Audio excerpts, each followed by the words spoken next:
W-I-N-N-I-P-E-G, Winnipeg is where you find me. W-I-N-N-I-P-E-G, Winnipeg is where you find me. Since I was a little guy, this place has always caught my eye. The winter's fun and summer's hot, now sing along with all you've got. W-I-N-N-I-P-E-G, Winnipeg is where you find me. W-I-N-N-I-P-E-G, Winnipeg is where you find me. Hello, and welcome to this episode of 6 Degrees of Portage in Maine, where we talk about how all roads seem to lead back to Winnipeg, the city that runs on rock and roll and Slurpees. Today, I have with me filmmaker, producer, I don't know what other titles you have, probably a lot, Arnie Zipursky, who is a fellow ex-Winnipegger. Arnie, thank you for coming on. Happy to have you. Pleasure, Fred. Nice to meet you. You too. So what area of the city did you grow up in? I grew up in West Kildonan, so Okay. right in the corner of Seven Oaks and McGregor. Awesome. Now, are you Grant's cousin? Yes. I have to tell you, if the name is Zipursky, we're all related. So even if I haven't met them, we're cousins. Okay. So tell us about your start. Like Winnipeg has, I think, a disproportionate representation in the entertainment business. I'm going to be talking to, I think it's Alan Bly next week. I don't know if you know him at all. I know Gary Bly, his younger brother. Alan recently passed away. Yeah, so that's going to be at the seance. It is Gary I'm going to be talking to. Okay. Thanks for catching that. Yeah. So how did you end up in the film business?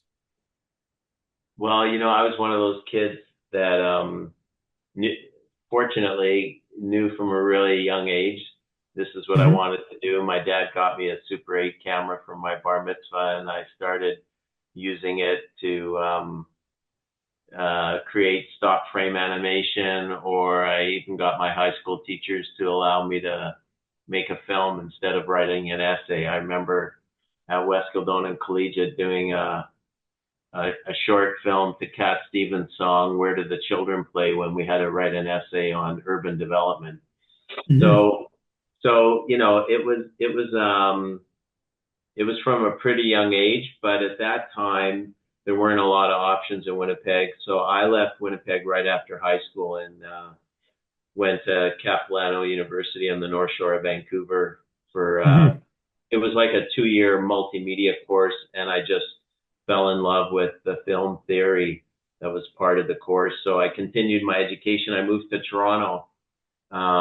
I actually remember applying to UCLA, York University, and Concordia. I couldn't afford the tuition at UCLA. Concordia didn't accept me, so I said, well, they must be anti-Semitic. And then I got accepted into York and spent another 3 years studying film and majoring in film production, fine arts at York. So I graduated in the 70s and started a company with a couple other ex-Winnipeggers, Howie Rip and Gabriel Wiseman. They both made Aliyah over 30 years ago, and they live in Israel now. But right after film school in Toronto in the 70s, I started a company called Neshama Films. And so, it's been a long road. It's been many years. So is the Wiseman you mentioned, is that Bob Wiseman's brother? That is, yeah. There's 4 brothers, and Gabriel's probably the second oldest, and all 4 of them are in the arts. And did you know them back in Winnipeg, or we met at we met at the YMHA when we were kids. So I knew both Howie Rip and Gordy Wiseman growing up, because I used to spend my weekends at the YMHA Saturday and Sunday since I was like 9 years old.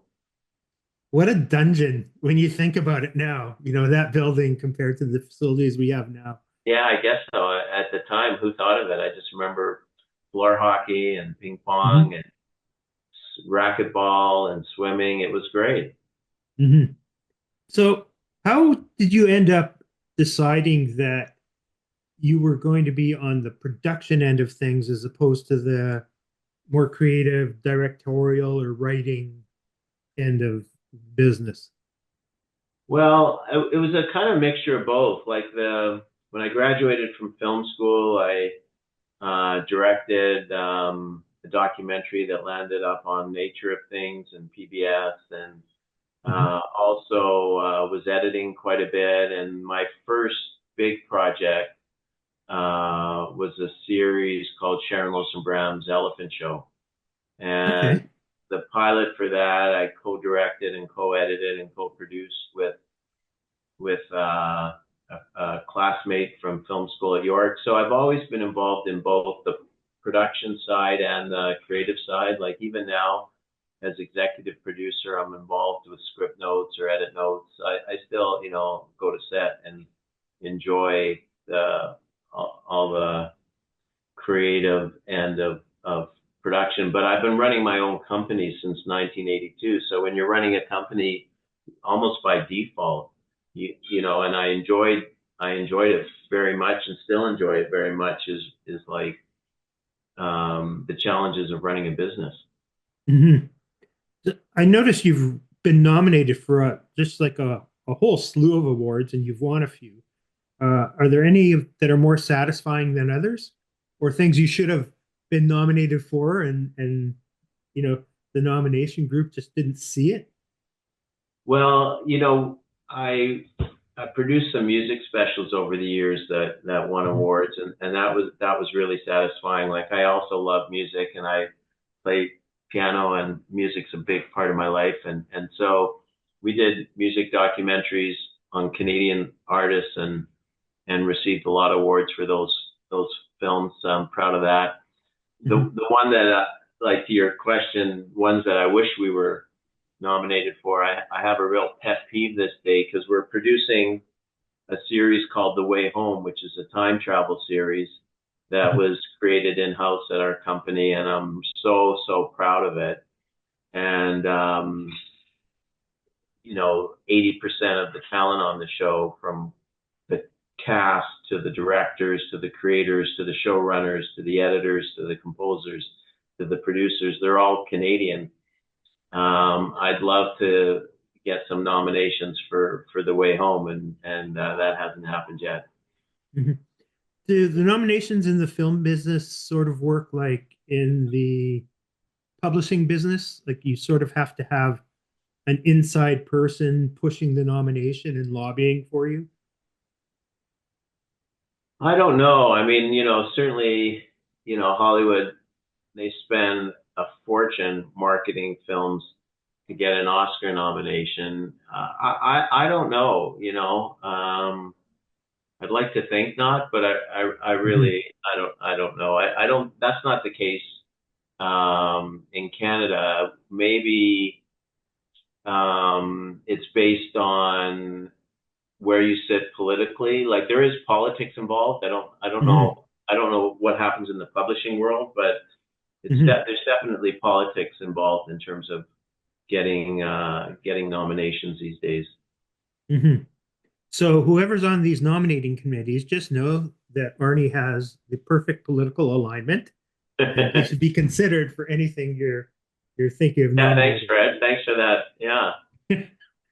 So, do you have you gotten to a point where you have a favorite genre that you like to produce? Well, I've been really lucky because you get pigeonholed in the business, and Mhm.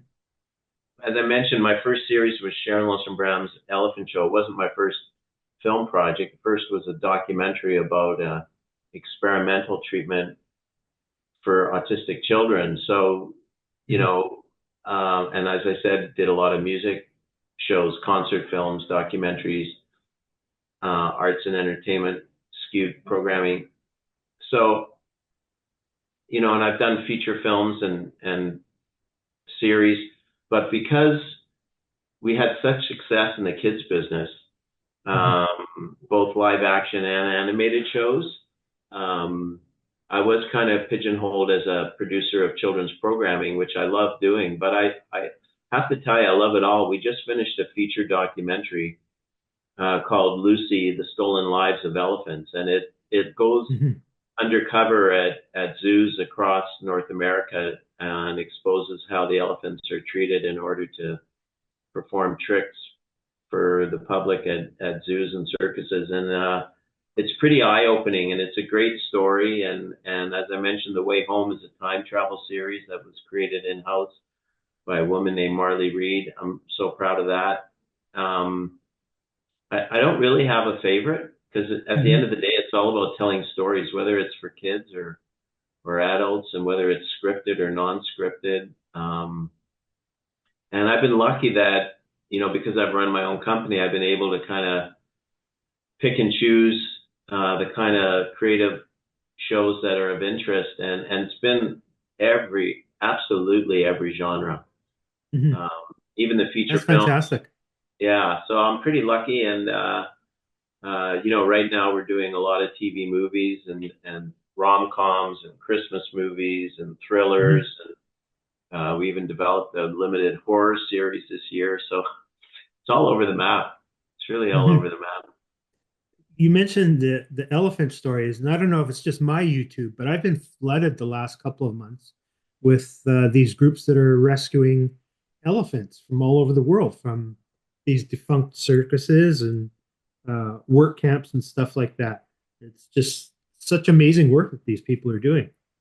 Yeah, and we show that. Like the documentary we filmed at a sanctuary in Brazil that's actually run by an ex-elephant trainer who suffered PTSD from his days training an elephant. And he opened up an elephant sanctuary in Brazil. He's Canadian. Yeah, these are real heroes, these guys. We have two whistleblowers in the film that are ex-elephant trainers that for the first time came on camera to talk about what they went through as an elephant trainer, and are kind of spending their next chapter of their life doing everything they can in terms of protecting elephants. So, yeah, I think it's in the zeitgeist. So hopefully it's good timing. The film comes out in the spring. It'll be released theatrically and on Documentary Channel in Canada.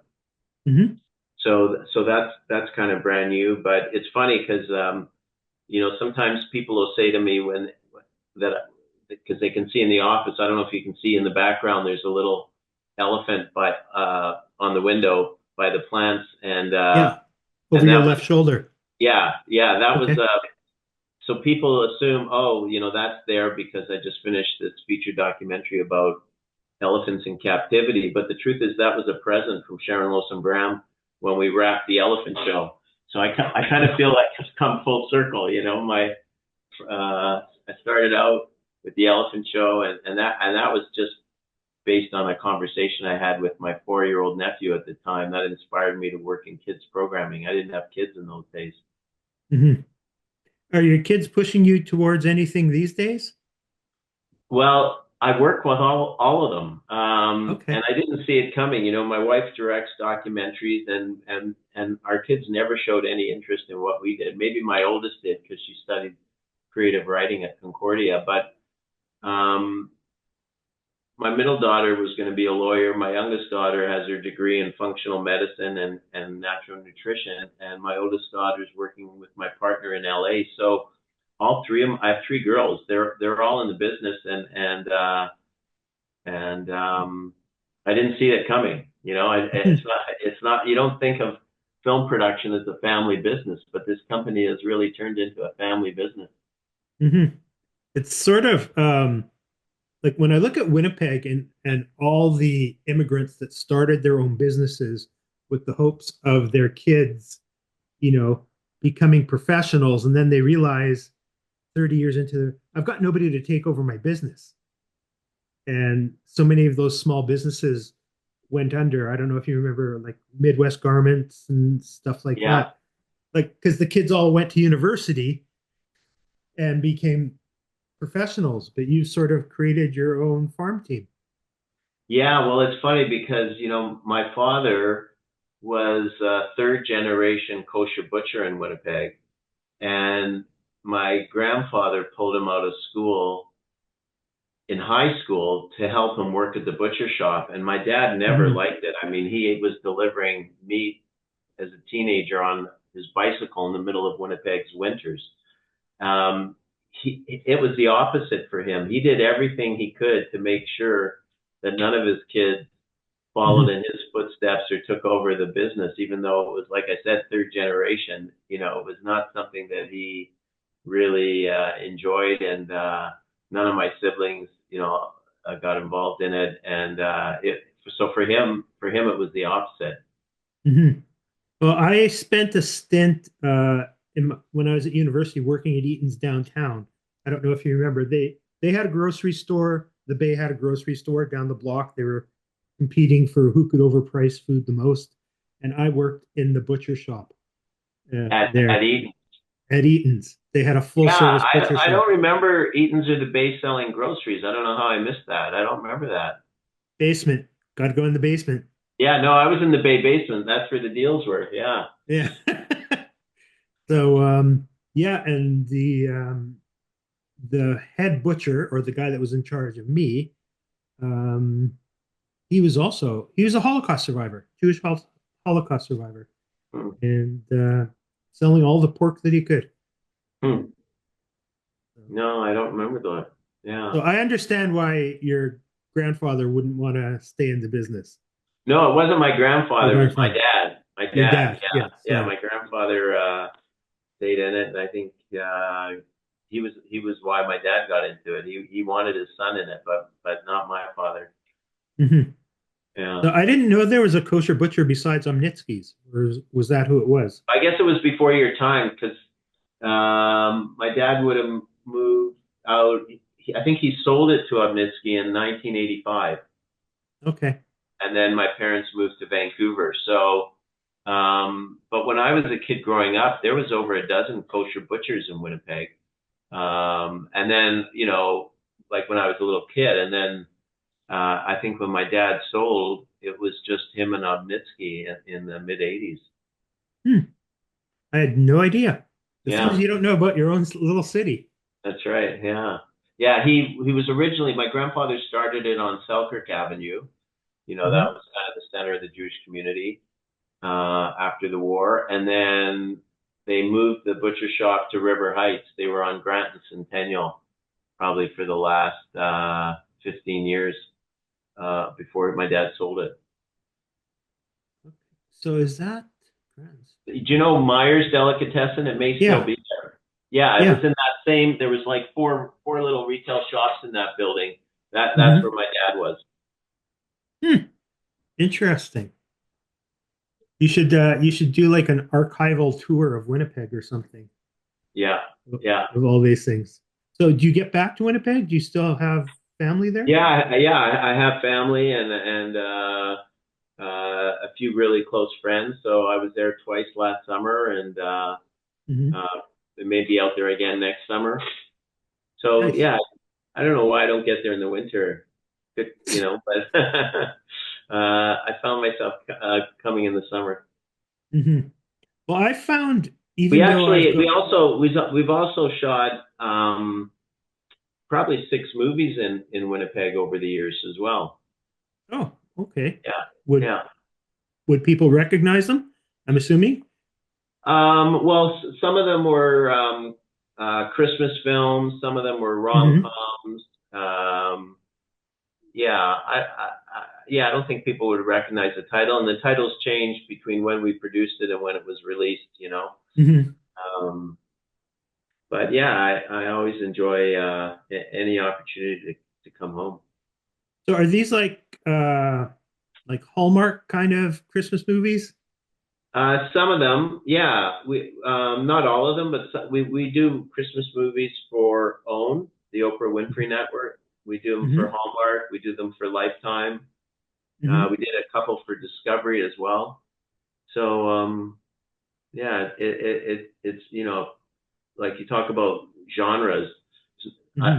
the Christmas movie genre is huge. I've been doing this my whole life, my whole adult life, and even younger. And a cousin of mine from Winnipeg got in touch with me because she saw my credit on a Christmas movie, and I just can't believe the ratings for these films. Like they're so Hmm. so highly viewed. Mhm. People just love watching them. I guess it's great escapism. With everything that's going on in the world, you need to like forget about life for a couple hours. Yeah, I think it's the same with with James Bond films, right? Right. It's Yeah. because you know it's not going to look good, but good always triumphs over evil, That's right. Yeah. regardless of how bad the acting is. Yeah, exactly. It's like the Christmas movies. You know exactly how it's going to end, but you're still going to watch it. Mhm. It's very little delayed gratification, but the way the world's been the last decade or so, people need that extra little boost of joy. Yeah, absolutely. Absolutely. So, what do you have coming up that is kind of interesting? Well, I mentioned The Way Home, which is the time travel series. We finished Mhm. season 3 on Friday of this week. And that'll be released early in 2025. And it's the highest rated show on US cable TV. So it's just building. And the showrunners already have ideas for a season 4. So to be honest, that's kind of top of mind. Is if we can Mhm. keep this series going. It's a spectacular cast.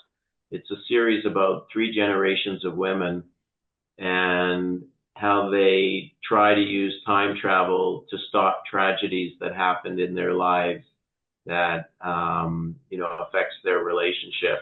So even though it's time travel, which could be skewed very sci-fi, it's more Mhm. family drama, intergenerational, totally character driven.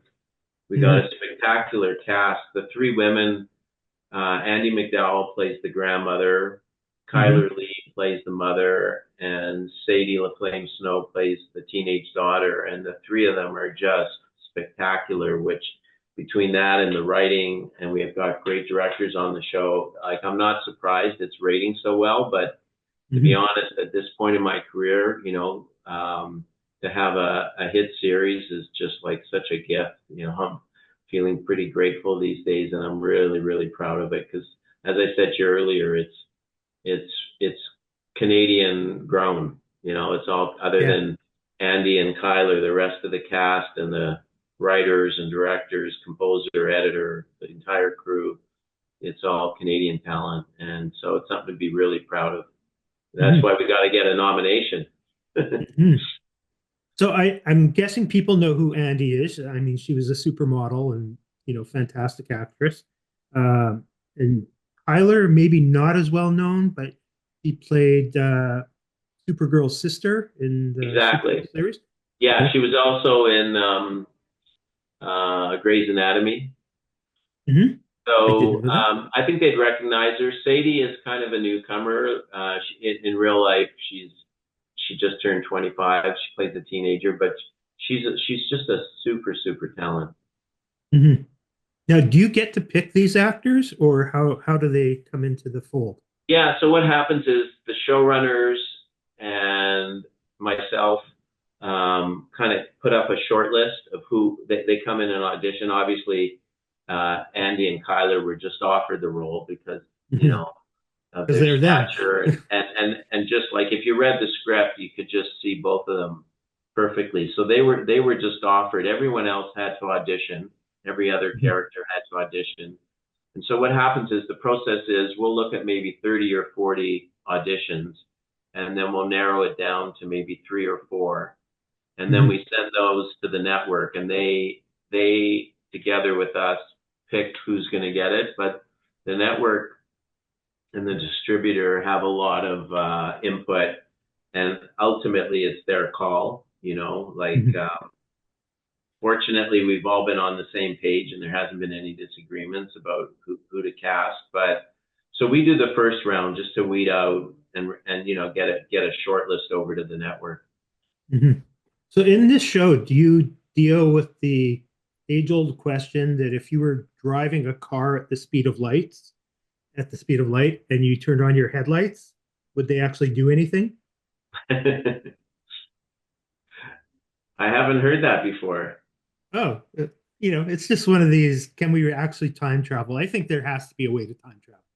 Well, Einstein believed in it, and that's good enough for me. fairly bright guy. Yeah, as a matter of fact, I did, I told you I shot about 6 movies in Winnipeg. One of them was a kids movie for Disney Channel called Einstein Tonight that we shot in Winnipeg. Hmm. And this goes way back early in my career, a film that I directed, and we had the premiere at the Winnipeg Centennial Hall. I don't know if it's still called that, on Main Hmm. Street.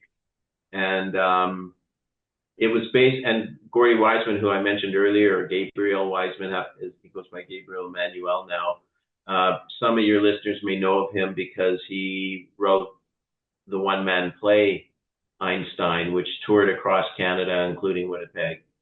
Hmm. And then he adapted his play into a screenplay, which was Einstein Tonight. And the premise was, um, if Einstein could come back and use today's media to tell his message and his theories of relativity, he would probably come back and do it on a late night talk show.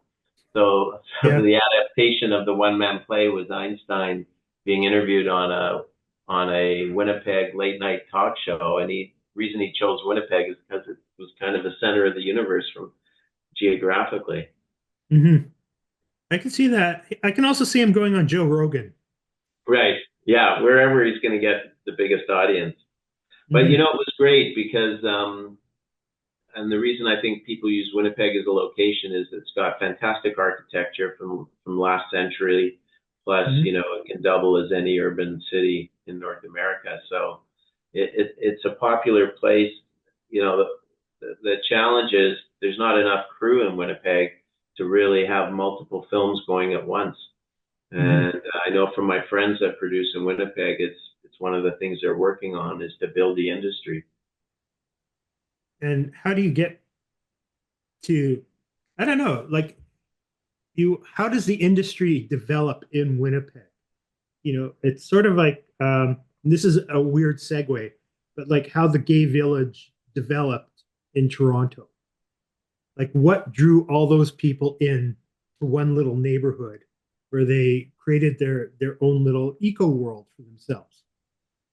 I guess something has to be a driver. Yeah, I mean, obviously Toronto's a big city, so people want to live in Toronto for everything it has to offer, and then I think it's about feeling comfortable in your community, and Mhm. settling into a community because I think community is really, really important. Again, like especially these days. Yeah. So you have to get a community of, I guess, sound people and film crew and just all the infrastructure, which, I really don't have a good handle on for what it would take to make a movie. I guess Yeah, different movies yeah, and required the different other thing infrastructure. is I mean, Manitoba has probably the best tax credit in the entire country, and that drives a lot of production to Manitoba, not just from Toronto or Vancouver, but also like from the states as well. That's why Mhm. Hollywood shoots movies in Manitoba because it's the best tax credit in our country. Plus, our dollar has been below the American dollar for as long as I can remember. So between the currency exchange and the Manitoba tax credit, it's a huge draw to film there. What Winnipeg needs to do is figure out how to entice people to work and learn and mentor and train in film production. So whether it's in the camera department, the electric department, the lighting department, you know, the assistant directing department. But if the city could develop a program to really develop more crew, there'd be a lot more production in Winnipeg than there is today. And the economic development, we as producers, I belong to a producers association because every time the government changes, we have to convince the government to keep the Canadian tax credit. So Right. we've done a lot of work to prove that for every dollar that's spent in the production of a film or a television show, brings about $7 into the economy. So if the taxpayer is spending a dollar of their hard-earned tax money, they can take comfort in knowing that it's really driving the economy and at sevenfold. Um, Mhm. And so, it'd be great. It would be great for Winnipeg because, as I said, it's already got a fantastic base. Mhm. And this year, I think the Toronto International Film Festival, which is now, well, for many years, been like one of the preeminent film festivals all over the globe. It brings people from every country, and Hollywood studios always premiere. Toronto's really important to Hollywood. You know, I think this year Winnipeg had 3 feature films in the Toronto International Film Festival. That's not easy to do. Mhm. So I'm going to pull something from the current US election campaign as an idea for you to pitch to the government to help the infrastructure in Winnipeg. Is Trump came up with the no tax on tips and no tax on overtime. Maybe anybody who goes into these apprenticeships in the film industry, no income tax for their first 5 years in the business. Yeah, anything, any idea like that that's going to get people to consider making that their career. Mhm. Um, I honestly feel it would pay off. There's no question. Yeah. Are there It's schools? very, many times we want to bring a movie to Winnipeg, and we're told by the local producers there's no crews available. Mhm. So, are there actual schools for in the US for people to pick up these skills, or is it all mostly on the job, or how do Um, they it's find their way? it's both. I mean, there's schools across Canada. Hmm. That was the way, that was my entry point. When I spent 5 years at film school, I probably made 10 films. And Hmm. I did everything from camera to sound to directing to editing. So, it was really hands-on. Other people get into it through taking business courses, or they're entertainment lawyers and they start a production company, and so their orientation is more on the business or finance side. A friend of mine has had a very successful career running an animation studio, and his background, and he's a super creative guy, you Hmm. know, but his background was accounting. So I don't believe that, if your background's accounting, you don't have any kind of creative awareness as a film or TV producer. Hmm. I think we're all creative, every one of us. It's just like, Hmm. regardless of what our day job is, and I just think um, it's an opportunity for an industry that could be much bigger than it is in Winnipeg. Hmm. But I've heard that the accounting in Hollywood is some of the most creative of any industry out there. Yeah, yeah. Look, you have all types in every industry, right? So Hmm. there's absolutely some shady deals. There's some shady producers, and there's a handful of people I'll never work with again. But for the most Hmm. part, it's pretty above the board kind of. Hmm. I have a T-shirt at home, and it says um, uh, theater is life, film is art, and TV is furniture. The nice thing about working in TV is it's an industry. Like, it's feature films. I've got some feature film scripts that I've been developing for 15 years, and I won't give up on them. But television, what I love about it is the deadlines. You know, Hmm. so you get an order for a TV series, it has to be delivered by a certain date, and then you work backwards. So when do the scripts have to be finished? When do you have to start shooting?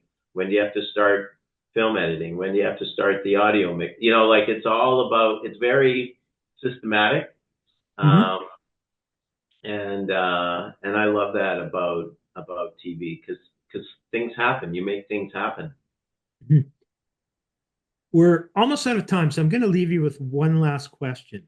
Sure. Do you think we're ever going to get back to an era of the real comedy shows like the All in the Families, or even the Smothers Brothers with their sort of caustic political bent, or Maxwell Smart, or any of those shows where it's not just about like making the father figure look like a doofus Homer Simpson? You see any way that comes back? Well, I hope so. I loved all those shows for sure. And I Mhm. think Norman Lear was way, way, way ahead of his time. And I think like his mind, his way of thinking, his sensibilities. I think there's still room for that. I mean, I don't know. You could say Curb Your Enthusiasm is like a 21st century comedy that's still. Sure. There's something about it, that feels like the old shtick from the old comedies. Mm-hmm. But I know what you mean. I was thinking the other day about Hogan's Heroes and Get Smart, and those were really just fun escapism comedies. Mm-hmm. It would be great, in my opinion. I mean, we saw there Yeah, was the Tom Brady roast a few months ago, yeah, and I mean, that was savage roasting that we yeah, haven't seen for decades. yeah. No, though I don't know what generation demographic is watching all those old comics on the YouTube, you know. But like I watch now clips of Rodney Dangerfield, and I just think this stuff is just so good. Or clips from Johnny Carson show, like Robin Williams' Mm-hmm. first performance, and Mm-hmm. yeah, I think that still holds up. Mm-hmm. I do too. Love that stuff. Yeah, So, me too. Arnie, unfortunately, we're out of time. Thanks, Thank Fred. you Nice to so nice to much. chat. You too. This was great, and hope to talk to you again in the future. Okay, take care. You too. Bye bye.